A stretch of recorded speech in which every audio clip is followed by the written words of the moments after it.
What's up, everybody? Welcome back to Unparalleled Universe for another action figure review, and today we are finally taking a look at the Marvel Legends X-Men Beast figure from the Caliban Build-A-Figure wave, and I am so excited to have this guy. I have been hunting like crazy. I'd say that looking for this figure has been the hardest experience that I've had hunting for figures ever. I checked so many Targets, Walgreens, Walmarts, Best Buys. I looked all over the place for this thing.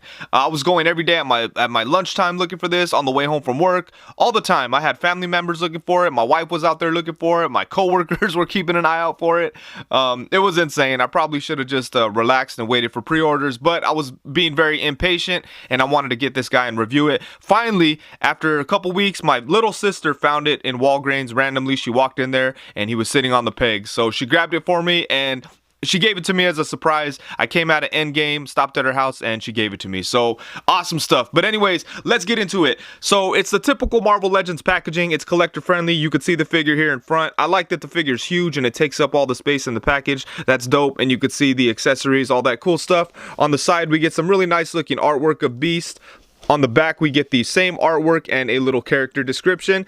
And once again, I really wish they'd give credit to the artist that does the art on the recent Marvel Legends stuff, because it looks really great. And then down here, you're able to see all the other characters it takes to build Caliban. So I'm just a couple characters away. I still need Forge, Blink, and Skullbuster, and I'm really looking forward to building that guy. So yeah, great stuff. I really like the Marvel Legends packaging. Okay, so now here we have Dr. Hank McCoy right out of the packaging. And right away, this figure is a lot of fun to pose and mess around with. It's really easy to get him into cool poses. I like posing him like this. It really makes it seem like he's about to attack somebody. And it really reminds me of that cover of Uncanny X-Men #1, which I feel is what Hasbro based this facial expression on. And I think they captured that really well. But yeah, this figure is just, man, I can't put it down, to be honest with you.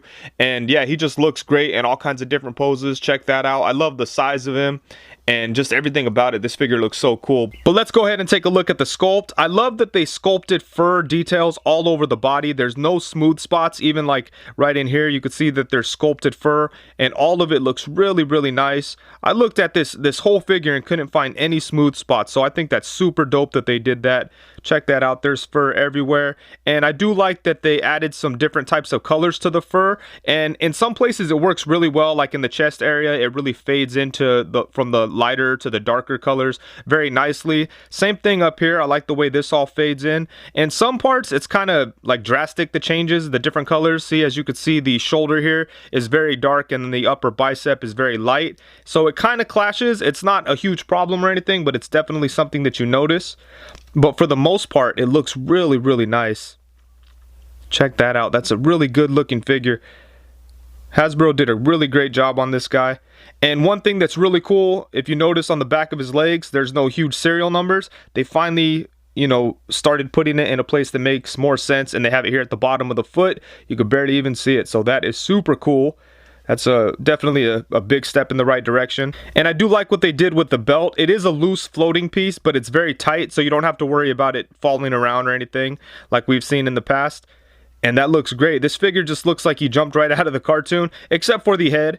The head that they were going for is definitely more comic based, and it's kind of like a battle ready type of face. But I know a lot of people are kind of upset with that because, I mean, myself included, a lot of us prefer like the more poetic, intellectual Beast, and I think that's the head that they should have gone with. And I really think that they will give us an alternate head in the future.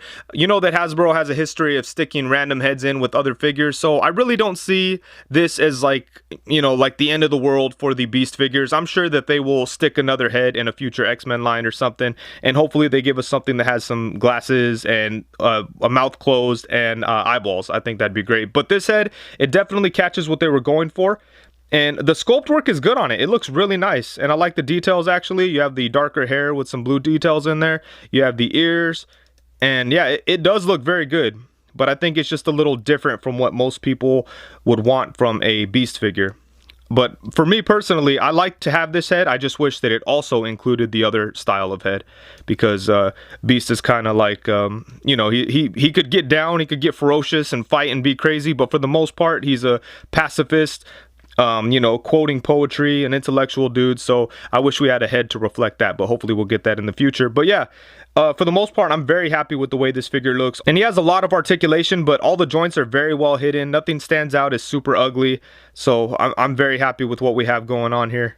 And for accessories, he comes with a couple sets of hands. This set is the set that was on him inside of the box, and they're both kind of different types of gripping hands. You could use these to grip onto other things. He doesn't come with any accessories to grip, but I've been putting these little books in his hands. These books I bought at Hobby Lobby, and they look kind of cool with him holding them.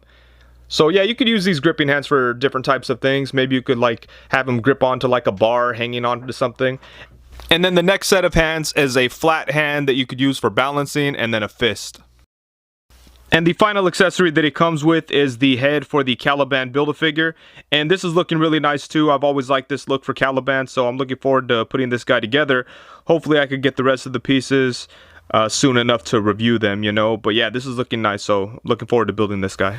Now with Beast, it's hard to get a good sense of how tall he should be because he's often crouching down or hanging upside down from the ceiling, but generally he's known as a big guy, and I think this figure captures that pretty well. So here he is for size comparison next to the Marvel Legends Tiger Stripe Wolverine and Marvel Legends Gambit from the Caliban Build-A-Figure wave. And next up we have Beast alongside the Warlock wave Cyclops and the Juggernaut Build-A-Figure wave Iceman. And I'm really happy that Hasbro's going to be giving us an updated Iceman pretty soon and that upcoming retro wave. And now here we have Hank next to one of his best buddies in the world, and that would be Wonder Man from the Marvel Legends Abomination Build-A-Figure wave.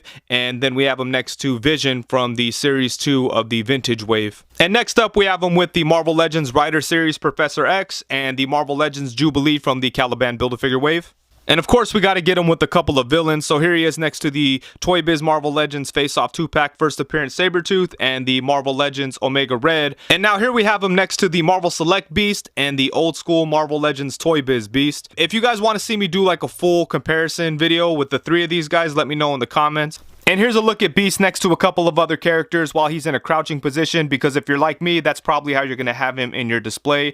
It's very rare that Beast is just going to be standing up next to the rest of the X-Men, but here's a quick look at that. I really like his height here. I like that he's pretty much the same height as Wolverine. And since I already know that a lot of people aren't crazy about the head that the figure came with, you are able to put the head from the Toy Biz version on there. And it fits pretty good. I didn't have to modify it too much. All I had to do was add a very small layer of glue onto the peg hole there so that it was a little tighter. When I put it on before, it would fit, but it was very loose. So I added a little layer of glue, let it dry, and then I stuck it on there, and it sticks pretty good. So I think that looks really good.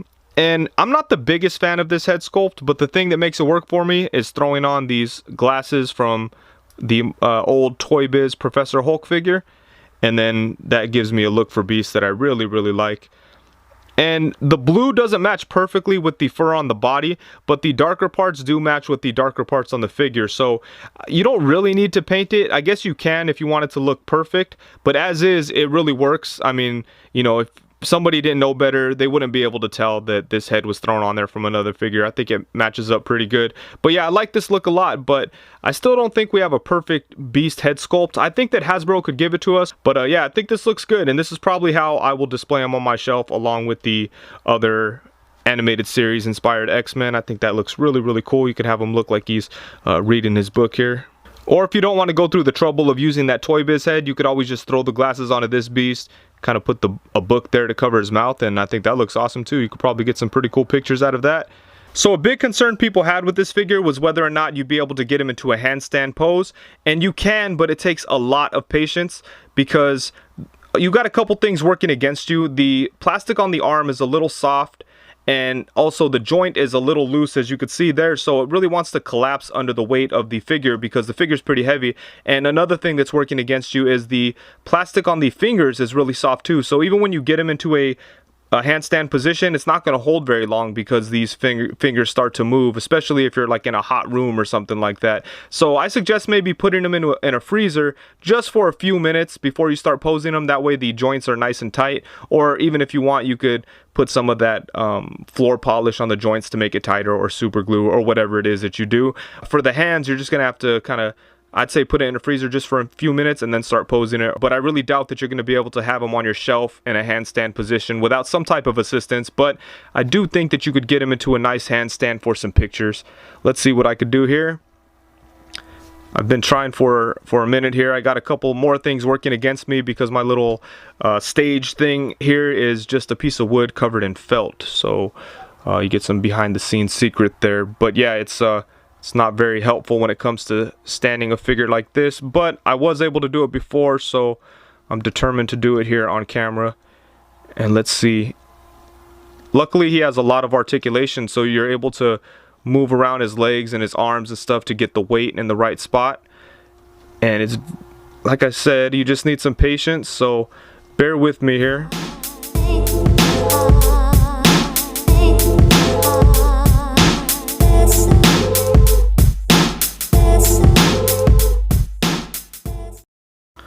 So there we go. It took a minute, but there you have it.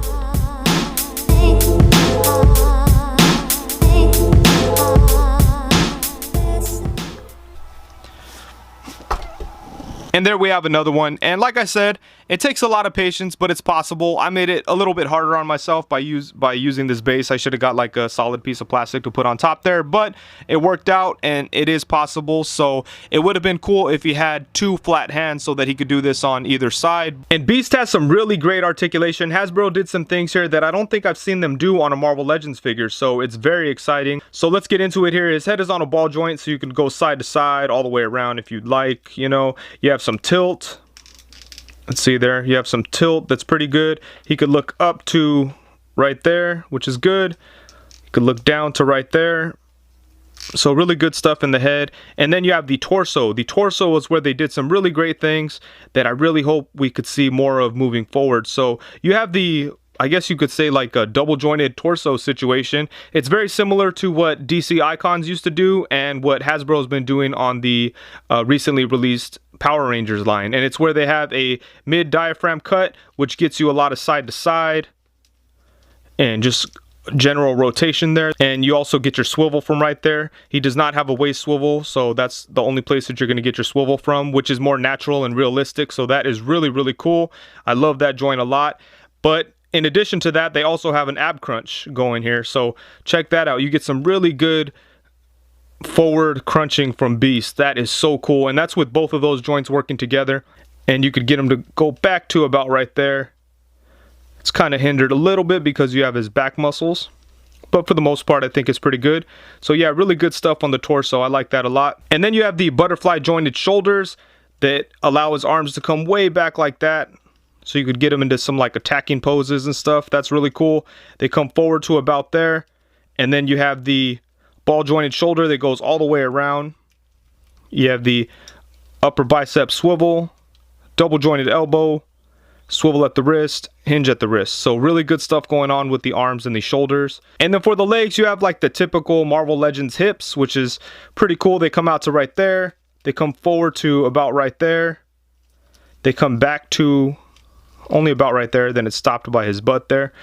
And the thing that's a little unique when it comes to Beast, and I'm not the one who discovered this. I think it was Toy Shiz who discovered this, but I saw it on a couple different people's YouTube reviews of Beast.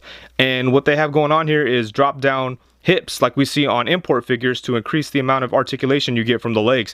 It doesn't increase it a lot, but it increases it enough to make it worth it, you know. So check that out. That is really cool. I don't think we've ever seen drop down hips on a domestic figure, or not one that I could think of. So that's really cool. And it's very easy to use. You just grab his legs, bring it up, bring it down. So good stuff right there. And you could just leave it down for the most part because it doesn't leave big ugly gaps. And especially if you have him crouched, you know, you don't even have to worry about it. So that's good stuff. And then you have the upper thigh swivel, double jointed knees. Really good movement there. You can bring his legs all the way back. Good stuff. You could have him do like a flip or something. I think that would help you get that kind of position. And there is no lower leg cut, but it's not too big of a deal. For his feet, they're able to come up to right there, come down to right there. Then you have the rocking ankle. And then of course you have some toe articulation, which that's another thing we haven't seen on a Marvel Legends figure in quite some time. Actually, there's been a few in recent years. I think Lizard and maybe a couple other ones, but it's definitely not the standard or anything like that. Really great articulation on this guy. I'm very happy that Hasbro went all out on it. Okay, so overall, I think that this is a great figure, and Hasbro really went all out with it, especially in regards to the figure itself. I think it would have been wise of them to include a couple more accessories, including some different types of interchangeable hands and another head, because I like this head sculpt. I'm glad that I have it, but I do wish that it came with another head sculpt that reflected the more intellectual, pacifist, poetic beast like we're used to seeing on the animated series. I think that's the look that most people have in mind when they think about Beast, so I think it would have been good for them to throw that head in there. But you know, it's not too late. They could always do that later on down the road, and hopefully they do. But yeah, for what we have here, this is an amazing figure. I love all the articulation. I'm really excited about that torso articulation. Hopefully we see more of that in the future. And I guess for flaws, the only flaw I'd say is that his arms are a little soft, so it makes it hard to keep a handstand pose, but you could definitely get it there with some patience. So yeah, for the most part, this is a really good figure. I just hesitate to call it a perfect Beast figure because it's just missing some things that we want, but for the most part, he's almost perfect, and he's definitely one of my favorite figures of 2019 so far. I'm sure he'll stay in that spot, or in that list at least. But yeah, he's a really good figure. So happy to have him, and I can't believe you get all this figure for 20 bucks if you're able to find it at retail, which I feel like in a few weeks he'll be all over the place. So don't do something dumb like pay the scalper prices on eBay or, you know, at toy shows or whatever. People want to charge a lot of money for this figure. I think just be patient and you'll find it. I know that's easier said than done. I wasn't patient at all, but you know, in the end I was able to get it for retail. But yeah, anyways, awesome stuff. Or I'm sorry, let me correct myself. My sister was able to get this for me at retail. But yeah, anyways, we didn't overpay. That's the moral of the story. So I'm very happy to have this guy. Thank you so much for watching. Please be sure to like, comment, subscribe, and all that good stuff. And that's it. Peace.